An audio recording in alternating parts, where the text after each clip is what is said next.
அகிலத்தின் அன்பான சொந்தங்களுக்கு இனிய வணக்கம். இன்றைய முக்கிய செய்திகளோடு இணைந்திருக்கின்றீர்கள். காசாவில் பட்டினிச்சாவு எண்ணிக்கை 212 உயர்வு. ஸ்டேலின் முற்றுகையால் காசாவில் பட்டினி மற்றும் ஊட்டச்சத்து குறைபாடுகளால் உயிரிழந்தவர்களின் எண்ணிக்கை 212 உயர்வடைந்திருப்பதாக ஐக்கிய நாடுகள் சபை தெரிவித்துள்ளது. ஸ்டேலினுடைய கொடூரமான இன அழிப்பு போரில் பசியை ஒரு ஆயுதமாக்கி அங்கு உணவு, மருந்து மற்றும் சுகாதார வசதி பொருட்கள் எதனையும் உள்ளே அனுமதிக்காமல் மக்களை பட்டினி போட்டு ஸ்டேல் கொண்டு குவித்து வருகின்றது. இந்நிலையில் ஸ்டேலின் முற்றுகையால் காசாவில் பட்டினி மற்றும் ஊட்டச்சத்து குறைபாடுகளினால் உயிரிழந்தோரின் எண்ணிக்கை 212 உயர்வடைந்துள்ளது. அதேபோல கடந்த 24 மணி நேரத்தில் பட்டினி மற்றும் ஊட்டச்சத்து குறைபாட்டால் மட்டும் 16 பேர் உயிரிழந்துள்ளார்கள். இதையடுத்து உணவில்லாமல் உயிரிழந்த சிறார்களின் எண்ணிக்கை லட்சக்கணக்கில் ஆபத்தான கட்டத்தில் இருப்பதால் காசா முழுமைக்கும் உடனடியாக உணவை அனுமதிக்க வேண்டும் என ஐக்கிய நாடுகள் சபை மீண்டும் வலியுறுத்தியுள்ளது. இதில் சுமார் 96 பேர் சிறுவர்கள் என்றும் அந்த அறிக்கையில் கூறப்பட்டுள்ளது. இது தவிர அமெரிக்க ஆதரவுடன் இயங்கும் காசா மனிதாபிமான அறக்கட்டளை GHF உணவு விநியோக மையத்தில் கூடியிருந்தவர்கள் மீது ஸ்டேலிய இராணுவம் நடத்திய கண்மூடித்தனமான துப்பாக்கிச் சூட்டில் இதுவரை உயிரிழந்தவர்களின் எண்ணிக்கை 1500 கடந்துள்ளது. இதில் கடந்த 24 மணி நேரத்தில் மட்டும் உணவை பெறுவதற்காக உதவி மையத்திற்கு வந்த 21 பாலஸ்தீனர்கள் இஸ்ரேலிய படைகளால் சுட்டுக் கொல்லப்பட்டுள்ளார்கள். காசாவில் இதுவரை இஸ்ரேல் இராணுவம் நடத்தி வரும் தாக்குதலில் உயிரிழந்தோரின் எண்ணிக்கை 61,369 உயர்வடைந்துள்ள சூழ்நிலையில் 1.5 லட்சம் பேர் காயமடைந்திருப்பதாக கூறப்படுகின்றது. இதற்கிடையில் காசாவின் முக்கிய நகரமான காசா சிட்டியை கைப்பற்றி அங்குள்ள 10 லட்சம் பாலஸ்தீனர்களை தெற்கு பகுதியில் தடுப்பு மண்டலங்களுக்கு வலுக்கட்டாயமாக இடமேற்ற இஸ்ரேல் திட்டமிட்டுள்ளது. ஆனால் பல பாலஸ்தீனர்கள் நகரை விட்டு வெளியேற மறுத்துள்ளார்கள். ஐநா, பல ஐரோப்பிய நாடுகள், சீனா உள்ளிட்டவை இஸ்ரேலின் இந்த திட்டத்திற்கு கடுமையான கண்டனத்தை தெரிவித்துள்ளார்கள். மீண்டும் அமெரிக்காவில் பாகிஸ்தான் இராணுவ தலைமை தளபதி அமெரிக்க தலைவர்களுடன் சந்திப்பு பேச்சுவார்த்தை. பாகிஸ்தான் இராணுவத்தின் தலைமை தளபதி ஆசிம் முனீர் ஆபரேஷன் சிந்தூருக்கு பின்னர் 2வது முறையாக மீண்டும் அமெரிக்காவுக்கு சென்றுள்ளார். அங்கு அவர் இராணுவத்தின் முக்கிய உயரதிகாரிகளையும் முக்கிய அரசியல் தலைவர்களையும் சந்தித்து பேச்சுவார்த்தை நடத்தியுள்ளார். முன்னதாக கடந்த ஜூன் மாதம் ஆசிம் முனீர் 5 நாட்கள் பயணமாக அமெரிக்கா சென்று அந்நாட்டு அதிபர் ட்ரம்பை நேரில் சந்தித்து பேசினார். அப்போது வெள்ளை மாளிகையில் அவருக்கு அதிபர் ட்ரம்ப் விருந்தளித்தார். இந்நிலையில் அவரது திடீர் பயணம் எதற்காக என்பது குறித்தும் அவர் எத்தனை நாட்கள் அங்கிருப்பார் உள்ளிட்ட விவரங்கள் எதுவும் வெளியிடப்படவில்லை. இதனிடையே ஆசிம் முனீர் அமெரிக்காவில் வசிக்கும் பாகிஸ்தான் வம்சாவளி மக்களிடையே உரையாற்றியிருப்பதும் கவனிக்கத்தக்கது. அப்போது அவர் பாகிஸ்தானுக்கு ஒளிமயமான எதிர்காலம் இருப்பதாகவும் பாகிஸ்தானில் அதிக முதலீடு செய்யவும் அழைப்பு விடுத்துள்ளார். ட்ரம்ப் தலைமையிலான அமெரிக்க அரசு பாகிஸ்தானுடன் அதிக நெருக்கம் பாராட்டி வருவதை இந்த சந்திப்பு பிரதிபலிக்கின்றது. பாகிஸ்தானின் தலைமை பதவிக்கு ஆசிம் முனீர் இலக்கு நிர்ணயித்து செயல்படுவதாக நாட்டின் அரசியல் வட்டாரங்கள் எதிரொலிக்கும் நிலையில் அதை மெய்ப்பிக்கும் விதத்தில் அவர் அடுத்தடுத்து அமெரிக்க அதிபரை சந்தித்திருப்பதும் இங்கே முக்கிய விடயமாக பார்க்கப்படுகின்றது. தொழில்நுட்ப கோளாறு காரணமாக ஜப்பானில் அவசரமாக தரையிறங்கிய இங்கிலாந்து போர் விமானம். உலகின் மிகவும் அதிநவீனமான விமானங்களாக F-35 ரக போர் விமானங்கள் கருதப்படுகின்றது. இங்கிலாந்து விமானப்படையில் அதிநவீன F-35 ரக போர் விமானங்கள் உள்ளது. உலகின் மிகவும் அதிநவீன போர் விமானங்களாகவே இது கருதப்படுகின்றது. இந்நிலையில் ஜப்பான் கடற்பகுதியில் தென்சீன கடலில் இங்கிலாந்து விமானப்படைக்கு சொந்தமான F-35 ரக போர் விமானம் ஒன்று நேற்று காலை வழக்கமான பயிற்சிகளில் ஈடுபட்டுக் கொண்டிருந்தது. அப்போது எதிர்பாராத விதமாக F-35 ரக போர் விமானத்தில் தொழில்நுட்ப கோளாறு ஏற்பட்டது.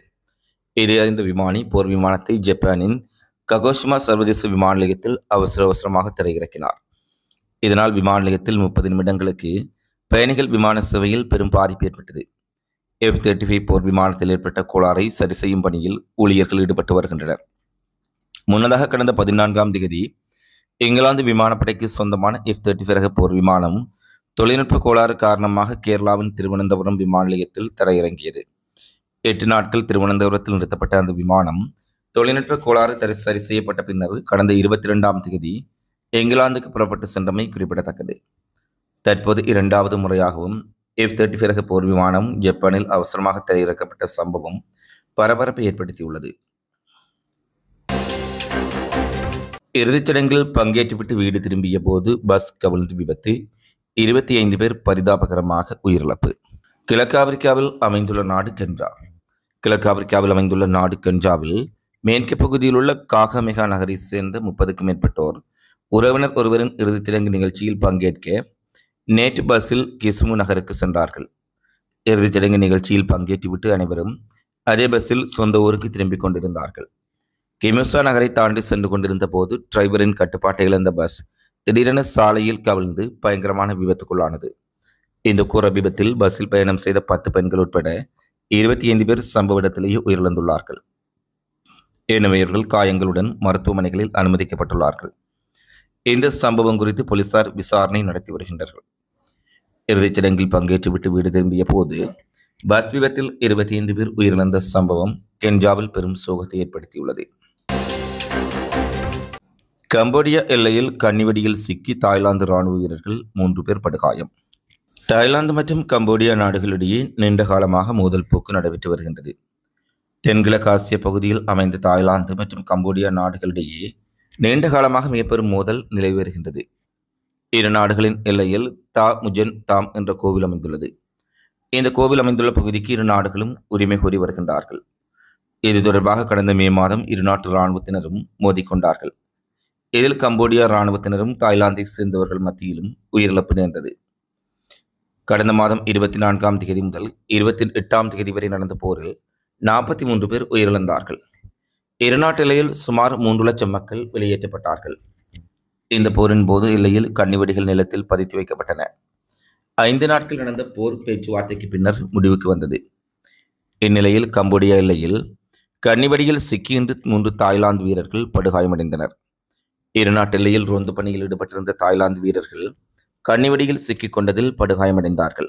இந்த கன்னிவெடி கம்போடியாவால் பதித்து வைக்கப்பட்டதாக தாய்லாந்து குற்றம் சாட்டியுள்ளது. இதனால் இரு நாடுகளுக்கும் இடையே மீண்டும் கடுமையான பதற்ற நிலை ஏற்பட்டுள்ளது.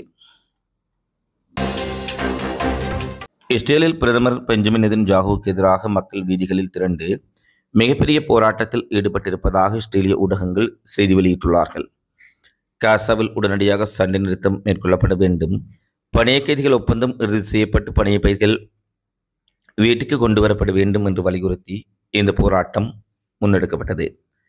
காசா முழுவதையும் இராணுவ பலத்தால் ஆக்கிரமித்து இஸ்ரேல் கட்டுப்பாட்டுக்குள் இருக்க செய்ய திட்டமிட்டிருப்பதாக இஸ்ரேலின் அமைச்சரவை அனுமதி அளித்துள்ள சூழலில் காசாவில் மிக பெரும் இராணுவ நடவடிக்கைகளுக்கு இஸ்ரேலிய ஆக்கிரமிப்பு இராணுவம் தயாராகி வருகின்றது. இருப்பினும் இத்திட்டத்தால் பிணைய கைதிகள் சிறைப்பிடிக்கப்பட்டுள்ள இஸ்ரேல் மக்கள் உயிரிழக்க நேரிடும் என இஸ்ரேலின் பணைய கைதிகள் உறவினர்கள் மிகப்பெரிய அளவில் எதிர்ப்பை வெளியிட்டுள்ளார்கள். இந்நிலையில் இத்திட்டத்திற்கு பொது வழியில் எதிர்ப்பலை மிக கடுமையாக வீசுவதுடன் காசாவில் இஸ்ரேல் ஆக்கிரமிப்பு திட்டத்திற்கு ஏற்கனவே சர்வதேச சமூகத்தால் எதிர்ப்பும் கண்டனமும் தெரிவிக்கப்பட்டுள்ளது. இந்நிலையில் உள்நாட்டிலும் அரசுக்கு எதிராக மக்கள் தொடர்ந்து போராட்டங்களில் ஈடுபட்டு வரும் சூழ்நிலையில் நெதன்யாகுவுக்கு எதிராக நடைபெற்ற போராட்டங்களில் நேற்றைய தினம் 1 லட்சம் பேர் வரை கலந்து கொண்டிருப்பதாக வெளியான செய்திகள் இஸ்ரேலில் இதுவரை இல்லாத நெதன்யாகு எதிர்ப்பலை நிலவுவதை காட்டுவதாக தெரிவித்துள்ளார்கள். உள்நாட்டிலும் நெதன்யாகு அரசுக்கு எதிராக மக்கள் மிகப்பெரிய அளவில் போராட்டங்களை நடத்தி வரும் சூழ்நிலையில் இந்த போராட்டங்கள் அடுத்து வரும் நாட்களில் இஸ்ரேல் முழுவதும் பரவலாம் என எதிர்பார்க்கப்படுகின்றது. ஏற்கனவே இஸ்ரேலுக்குள் பல்வேறுபட்ட தரப்புகள், உளவு பிரிவினர், இராணுவ தரப்பின பலதரப்பட்டவர்களும் நெதன்யாகுவுக்கு எதிராக திரும்பியிருக்கும் சூழ்நிலையில் லட்சக்கணக்கான மக்கள் நெதன்யாகுவுக்கு எதிரான போராட்டத்தில் பங்கேற்றுள்ளமை இஸ்ரேலிய அரசுக்கு புதிய நெருக்கடியை ஏற்படுத்தியுள்ளது. ஈராக்கில் குளோரின் வாயு கசிவு காரணமாக 600 புனித யாத்ரீகர்கள் வைத்தியசாலையில் அனுமதிக்கப்பட்டுள்ளார்கள். ஈராக்கில் நஜப் மற்றும் கர்பாலா எனும் இரு புனித நகரங்களுக்கு இடையிலான பாதையில் நீர் சுத்திகரிப்பு நிலையத்தில் கசிந்த குளோரின் வாயுவை சுவாசித்த 600க்கும் மேற்பட்ட யாத்ரீகர்கள் சுவாச கோளாறால் பாதிக்கப்பட்டுள்ளார்கள். இந்த சம்பவம் நள்ளிரவில் நடந்துள்ளது. பாதிக்கப்பட்டவர்கள் கர்பாலா நோக்கி அர்பயன் யாத்திரையில் சென்று கொண்டிருந்த சியா முஸ்லிம்கள். இதுகுறித்து ஈரான் சுகாதார அமைச்சகம் வெளியிட்டுள்ள அறிக்கையில் 621 பேர் சுவாச கோளாறால் பாதிக்கப்பட்டுள்ளார்கள். அனைவருக்கும் தேவையான சிகிச்சையை பெற்று வைத்தியசாலையை விட்டு வெளியேற்றியதாக தெரிவிக்கப்பட்டுள்ளது. இதனிடையே பாதுகாப்பு படைகள் இந்த வாயு கசிவு நீர் சுத்திகரிப்பு நிலையத்திலிருந்து ஏற்பட்டுள்ளதை உறுதிப்படுத்தியுள்ளார்கள். ஈராக் நாட்டின் அடிப்படை கட்டமைப்புகள் பல ஆண்டுகளாக நடந்த போர்கள் மற்றும் ஊழல்களால் சீரழிந்துள்ளது. இங்கு பாதுகாப்பு விதிமுறைகள் சரியாக பின்பற்றப்படுவதில்லை. இதற்கு முன் ஜூலையில் குத் நகரில் வணிக வளாகத்தில் ஏற்பட்ட தீ விபத்தில் 60க்கும் மேற்பட்டோர் உயிரிழந்த சூழ்நிலையில் மீண்டும் புனித யாத்திரைக்கு சென்ற யாத்ரீகர்கள் நீரினால் பாதிக்கப்பட்டுள்ளமை மிக பெரும் சிக்கலை ஏற்படுத்தியுள்ளது. நேற்றைய தினம் காசாவிலிருந்து மீண்டும் 2 ராக்கெட் தாக்குதலை ஹமாஸ் அமைப்பின் அல்கசாம் படைப்பிரிவு நடத்தியிருப்பதாக செய்திகள் வெளியாகியுள்ளது. தெற்கு இஸ்ரேலை நோக்கி ஹமாஸ் அமைப்பினர் நடத்திய இந்த தாக்குதலில் இஸ்ரேலின் அயன்டோம் வான் பாதுகாப்பு சாதனங்களை மீறி இஸ்ரேலின் உடைய நகரங்களில் இந்த ஏவுகணைகள் விழுந்து வெடித்திருப்பதாக தற்போது உறுதிப்படுத்தப்பட்ட செய்திகள் வெளியாகியுள்ளது. இஸ்ரேலிய பாதுகாப்பு படை பல எல்லை நகரங்களில் சைரன்கள் ஒழிக்கப்படப்பட்டன. மக்கள் மிகப்பெரிய அளவில் உற்சாகப்படுத்தப்பட்டார்கள். ஆனால் யாருக்கும் காயமோ சேதமோ ஏற்படவில்லை என்றும் அது ஆட்கள் இல்லாத பகுதியில் விழுந்து வெடித்திருப்பதாக இஸ்ரேல் தெரிவித்துள்ளது. இருந்தபோதிலும் இஸ்ரேல் காசாவை கைப்பற்றும் திட்டத்தை மிகப்பெரிய அளவில் முன்னெடுத்து வரும் சூழ்நிலையில் ஹமாஸ் இயக்கத்தினர் காசாவில் இருந்து ஏவுகணை தாக்குதலை நடத்தியுள்ளமை குறிப்பிடத்தக்கது. அதேபோல இஸ்ரேலின் நகரங்களுக்குள் சேதங்களை ஏற்படுத்தாவிட்டாலும் இஸ்ரேலின் அயன்டோம்களை ஊடத்தி கொண்டு ஊடுருவி எவ்வாறு ஹமாஸ் ராக்கெட்டுகள் இஸ்ரேலிய நகரங்களில் வீழ்ந்து வெடித்தன என்பது குறித்து விசாரணை நடைபெற்று வருவதாக இஸ்ரேலிய பாதுகாப்பு அமைச்சகம் தெரிவித்துள்ளது. இத்துடன் உலகின் இன்றைய முக்கிய செய்திகள் நிறைவடைகின்றன. தொடர்ந்தும் உலக செய்திகளை உடனுக்குடன் தெரிந்து கொள்ள அகிலத்தோடு இணைந்திருங்கள். இந்த காலை பதிவு தொடர்பிலான உங்களது மதிப்பான கருத்துக்களை தவறாமல் கமெண்ட்ஸில் பதிவிடுங்கள். மீண்டும் அடுத்த காணொளியில் சந்திப்போம். நன்றி, வணக்கம்.